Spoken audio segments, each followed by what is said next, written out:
Imagina por un momento que eres simultáneamente extranjero y nativo de tu propia tierra, que cada gesto cotidiano, cada palabra pronunciada, esconde un laberinto de significados que te conectan con 1000 años de historia y al mismo tiempo te separan de ti mismo. Este es el paradójico experimento mental que Octavio Paz nos invita a realizar cuando escribe: el mexicano no quiere ser ni indio ni español, tampoco quiere descender de ellos, los niega, y no se afirma en tanto que mestizo sino como abstracción, es un hombre, se vuelve hijo de la nada. Él empieza en sí mismo, una proposición fascinante y perturbadora que atraviesa como un relámpago la conciencia de cualquier latinoamericano que se atreva a mirar en el espejo de su propia identidad cultural. ¿Qué significa realmente ser hijo de la nada? ¿Cómo puede una civilización entera construirse sobre la negación de sus propios orígenes? Y lo más inquietante, ¿qué sucede cuando una sociedad entera vive enmascarada, incluso ante sí misma? Estas preguntas, lejos de ser meros ejercicios intelectuales, constituyen el núcleo de una crisis existencial que Paz diagnosticó con precisión quirúrgica y que décadas después sigue definiendo el carácter de nuestra modernidad latinoamericana. Si esta es tu primera visita a la otra orilla, te invitamos a acompañarnos en este viaje a través del pensamiento de uno de los intelectuales más profundos que ha producido Latinoamérica. Nuestro canal busca iluminar los rincones más oscuros de nuestra identidad cultural a través de las mentes brillantes que han cartografiado nuestro laberinto existencial. Octavio Paz no solo entendió al mexicano, comprendió la condición humana universal a través del prisma único de la experiencia latinoamericana. Para comprender la magnitud del experimento mental que Paz nos propone, debemos situarnos primero en el contexto histórico que lo vio nacer.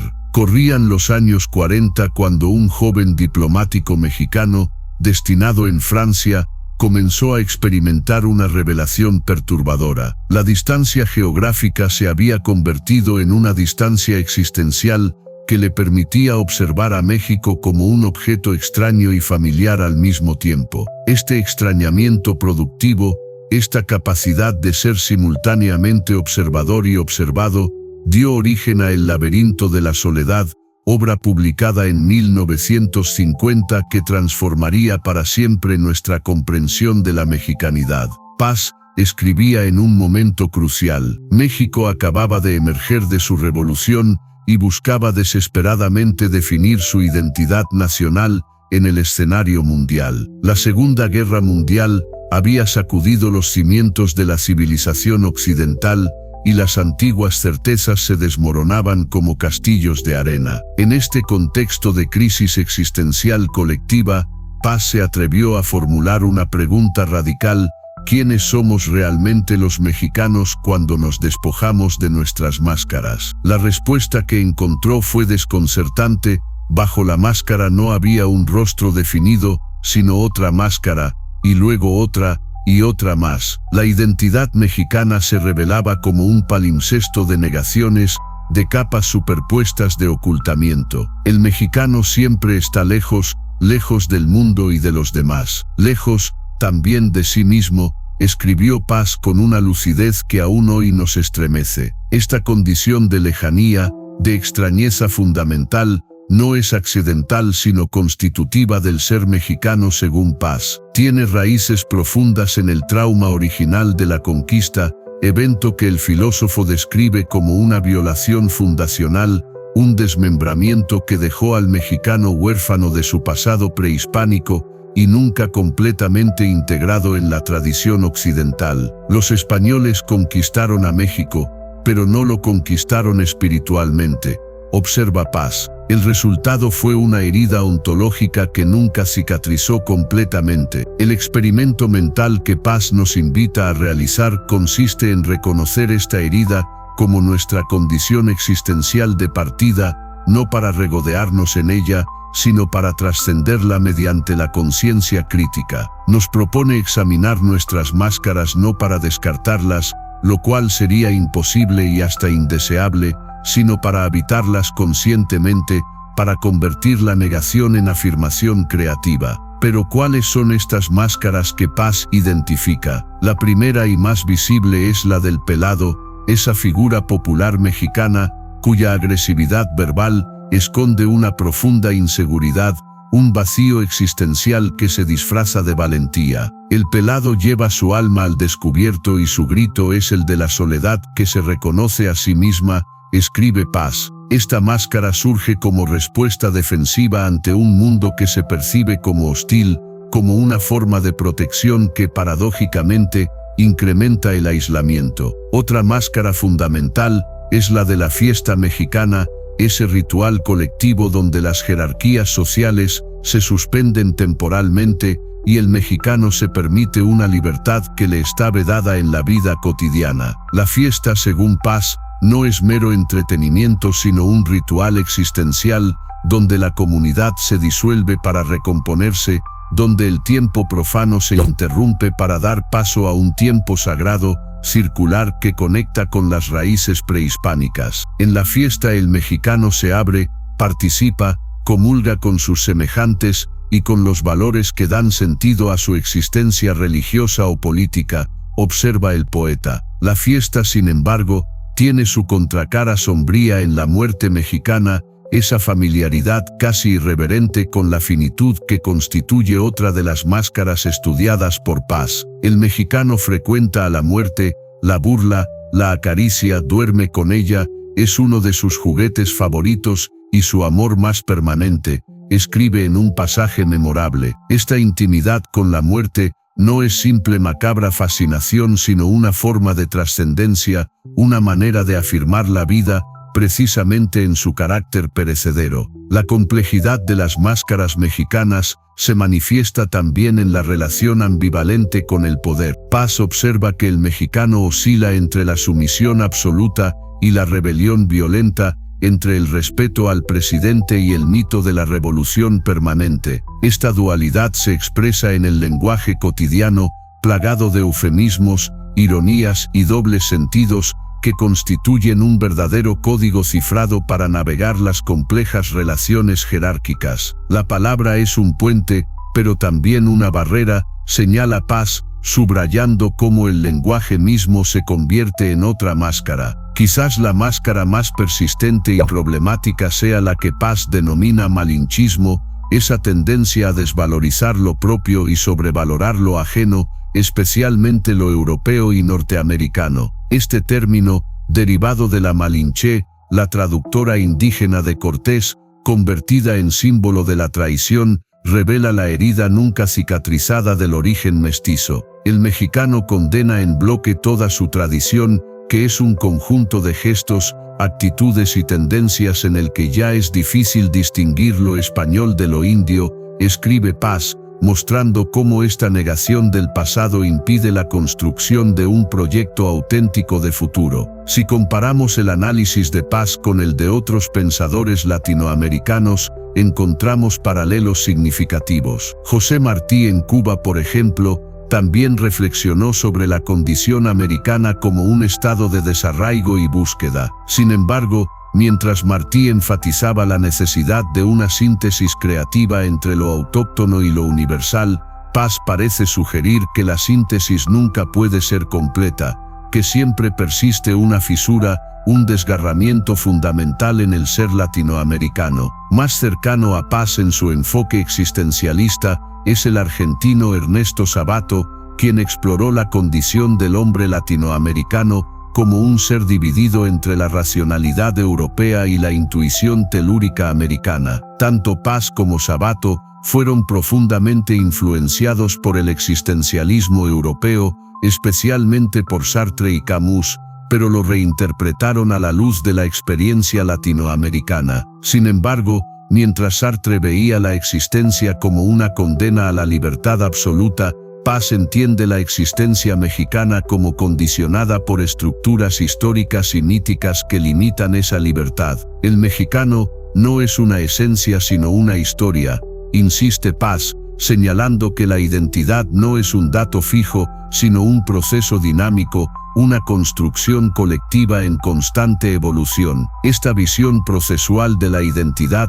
conecta el pensamiento de Paz con corrientes filosóficas contemporáneas como el construccionismo social y la teoría poscolonial. Anticipándose a teóricos como Homi Bhabha, Paz ya entendía la identidad cultural como un tercer espacio híbrido, como una zona de negociación constante entre tradiciones en conflicto. ¿Cómo se manifiestan estas ideas en la experiencia cotidiana del mexicano y latinoamericano contemporáneo? Pensemos en el fenómeno de la migración hacia Estados Unidos, experiencia que millones de latinos viven como un nuevo desgarramiento, como una reactivación del trauma original de la conquista. El migrante latinoamericano en tierras norteamericanas se encuentra, como describía Paz, entre dos mundos, ni completamente integrado en la sociedad de acogida, ni completamente desvinculado de su origen. Esta condición liminal, esta existencia fronteriza, se manifiesta en fenómenos culturales como el Spanglish, esa hibridación lingüística que refleja perfectamente la condición existencial descrita por Paz. El Spanglish no es simple mezcla de idiomas, sino expresión de una identidad compleja que se resiste a las categorías binarias. En el ámbito político, la oscilación entre autoritarismo y democratismo, que Paz identificaba como característica del temperamento mexicano, sigue definiendo la vida política latinoamericana. La fascinación por líderes carismáticos, el personalismo político y la dificultad para consolidar instituciones democráticas estables son fenómenos que pueden leerse a la luz del análisis paziano. Incluso en la cultura digital contemporánea, podemos observar las máscaras que Paz describió. Los memes mexicanos, con su peculiar mezcla de autodesprecio e ironía, su combinación de referencias globales y locales,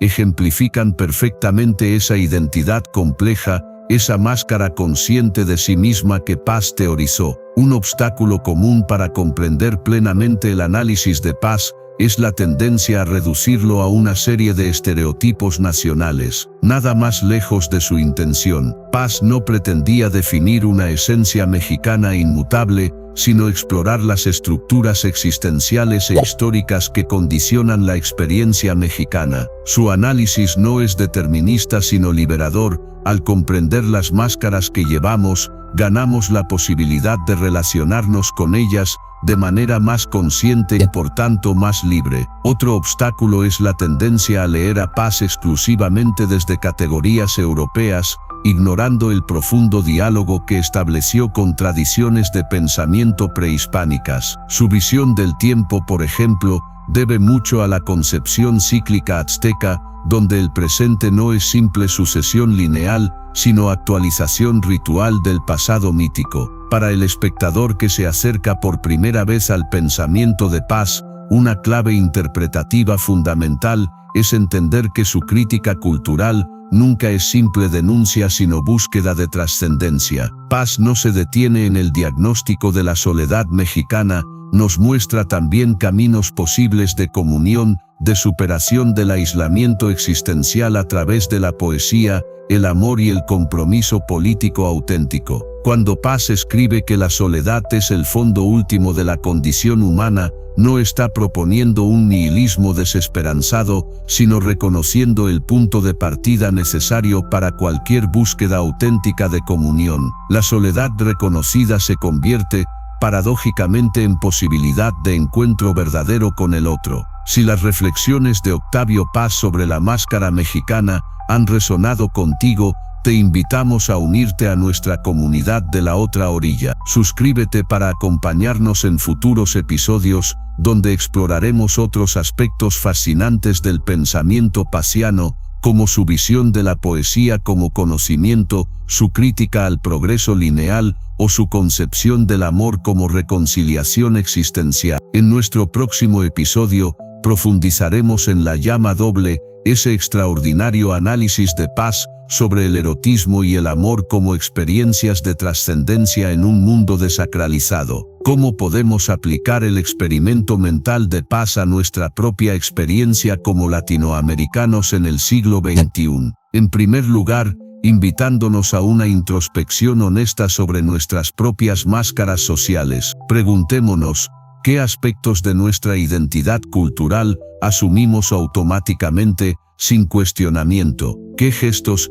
expresiones o actitudes hemos normalizado sin comprender su origen histórico o su función existencial? Paz nos ofrece también herramientas concretas para navegar la compleja experiencia de la identidad contemporánea. Una de ellas es lo que podríamos llamar el extrañamiento productivo, la capacidad de observar nuestra propia cultura con ojos de extranjero, de generar esa distancia crítica que permite ver lo invisible por demasiado familiar. Este ejercicio puede practicarse activamente en la vida cotidiana, preguntándonos ante costumbres que damos por sentadas, ¿por qué hacemos esto así? ¿Qué revela este gesto sobre nuestra historia colectiva? Otra herramienta pasiana es el pensamiento poético, esa forma de conocimiento que trasciende las dicotomías racionales para acceder a verdades más profundas. Paz insistía en que la poesía no es simple ornamento sino forma privilegiada de acceso a la realidad. Incorporar la sensibilidad poética a nuestra comprensión de la identidad cultural